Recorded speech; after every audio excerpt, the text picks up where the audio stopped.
Well, let's go ahead and extend our particular problem again, basically adding a lot of notes on what's going to happen in 2012. So what we're going to do here is make it so that we're going to sell the car. So please note the original story was that we bought the car in 2010. It was a $10,000 car. That's what that negative $10,000 right there is. We took out a $10,000 loan. In 2011, we paid the single payment back, so there's that $10,000 worth of a principal payment, and there was $1,000 worth of interest that was hanging around up there. We also went ahead and decided that because we bought the car, our salesman was going to have this spike in sales for 1 year, and then the sales were going to go back to the level they were before. But what was nice about owning the vehicles is our operating expenses were going to stay low for whatever reason, because they're always going to be about $1,500 less. But what we're going to do in 2012 is we're going to sell the car. So let's look at what that means for us. First thing we're going to do is we're going to tell you how much we sold the car for. We're going to sell the car for $6,000. And I'm picking that number just because I know that it's different from the book value. So let's just see how this plays out. Now the first thing you're going to note is that because we've already paid off the car, that there is not going to be a loan payment, so there's not going to be any kind of interest expense. You're also going to spot that we are only going to have half a year's worth of depreciation, so I'm taking that $1,920 that you'd expect to see in 2012, just cutting it in half, because that's the year that we're going to sell the car. So what I'm doing right now is just sorting out, as I had done before, what the taxable income is, and again, just verifying it's just going to be the operating revenue less all those expenses that are there. And what we have is this $540 there for taxable income. What that means is that relative to the state where we didn't buy the car, relative to what it would be, this counter-historical example, we've got $540 more of taxable income than we would have.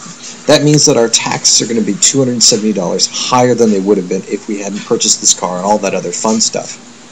And what we're going to have here is net income that's a little bit higher because of it. Feeding all this stuff back into the cash flow statement, here's our net income, here's the depreciation. Remember, these are just the two numbers from above. Now, here's how you represent the sale of the vehicle. What I've done here is said that, look, there's this positive inflow of $6,000, and that's how you represent the sale. We received cash because we got rid of the car. Now, that $6,000 is not exactly what its book value is, because if you notice, you've taken a $10,000 car, you first depreciated it $2,000, then you depreciated it $3,200, and then you depreciated $960. That's not exactly $4,000. It's a little bit more than that. And so what we've done here is said that, well, look, since you're selling it for a bit more, you're going to have to pay back some of that depreciation.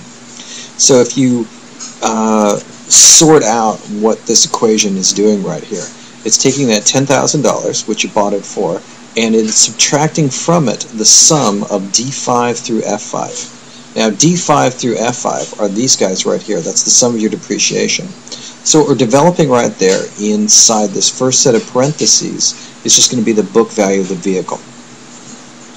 Okay? And if you think about it, it's $10,000 less 2, so it's down to $8,000.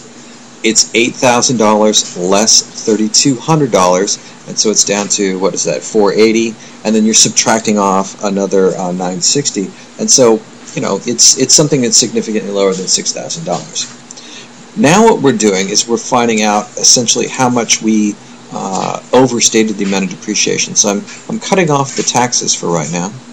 We'll get back to it. But what that says is that you have overstated the amount of value that you've lost from the vehicle by $2,160 over these last 4 years. Now, what the gains tax is supposed to be is that depreciation recapture. This is you paying back the government. And so all I'm doing is saying, well, look, you're going to pay them back at the same tax rate that we were dealing with before. And right there are the additional $1,080 worth of taxes you have to pay.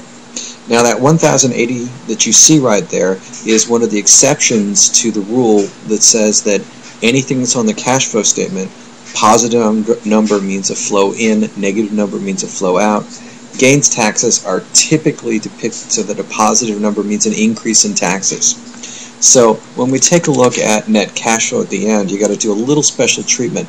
What I'm doing up is I'm adding together all the normal parts of the cash flow statement, meaning the net income, meaning the depreciation, meaning that cash you got from the sale of a car, that bit of the loan, and then subtracting off the gains tax, which is what that F-16 sale is right there. And so that is how you represent then a sale of a vehicle by adding in that little line right there, an extra $6,000 worth of cash coming in, how you represent depreciation, which you're going to have in the year that you sell the car, remembering it's only half of what you normally get, and then finally that depreciation recapture, that gains tax you have to pay when you sell the car for something other than its book value. Please note, if you sell it for something less than its book value, the government owes you money, and that'll be a negative sign there.